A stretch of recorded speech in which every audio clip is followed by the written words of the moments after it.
ओम श्री गणेशाय नमः। हरे कृष्णा, राधे राधे। मैं कुसुम सिंह छत्राणी आप सभी का अपने चैनल शिव शक्ति में हार्दिक स्वागत करती हूँ। आज मैं आप लोगों को शिव महापुराण के तीसरे खंड के तीसरे अध्याय की कथा सुनाने जा रही हूँ। देवताओं की स्तुति। नारद जी बोले, हे विष्णु के सतगुरु, हे परम बुद्धिमान और वक्ताओं में श्रेष्ठ ब्रह्मा जी, फिर इसके आगे क्या हुआ वह मुझसे कहिए। यह तो आपने बड़ी अद्भुत कथा कही है। मैना की पहली गति तो बड़ी शुभ है। मैंने उनका विवाह तो सुन लिया, अब उनका परम चरित्र कहिए। पार्वती मेनका से कैसे उत्पन्न हुई और उन्होंने दूसरा तप कर शिव जी को वर रूप में कैसे प्राप्त किया।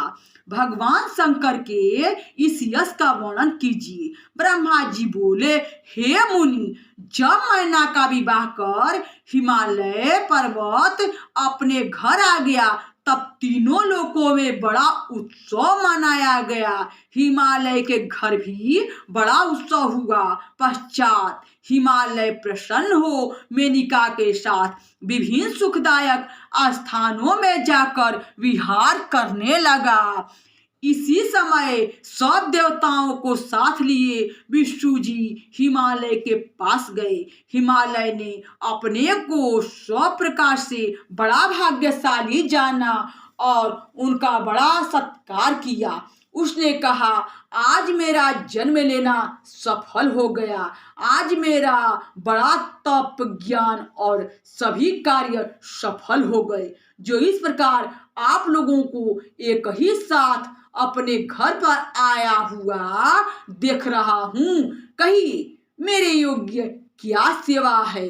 यह सुन हरि आदि देवताओं को विश्वास हो गया कि अब मेरा कार्य सिद्ध होगा। उन्होंने हिमालय से कहा, हे महापरप्राज्ञ, जो पहले जगदम्बा उमा दक्ष की कन्या शिव जी की पत्नी हुई थी और जिन्होंने अपने पिता के अनादर से अपने प्राण का स्मरण कर अपना शरीर त्याग दिया था, वह सारी कथा आपको भी ज्ञात है। इसलिए हम लोग यहाँ आए हैं। ब्रह्मा जी कहते हैं कि हरि आदि के ऐसा ही कहते हिमालय ने तथा अस्तु अर्थात ऐसा ही हो कह दिया। तब सब देवता शंकर जी की पत्नी उमा की शरण में गए और एक अच्छे स्थान में बैठकर जगदम्बिका का स्मरण करने लगे।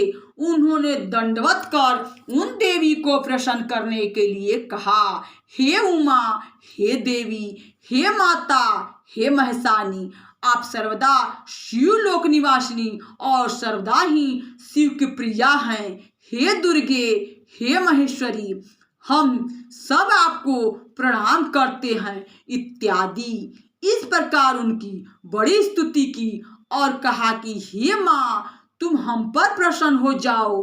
तुम ही जगत की स्थिति और पालन करने वाली हो। इस प्रकार उमा, सती, जगदम्बा, भवानी की स्तुति करते हुए सभी देवता उनके दर्शनों की परम लालसा से वहाँ खड़े हो गए।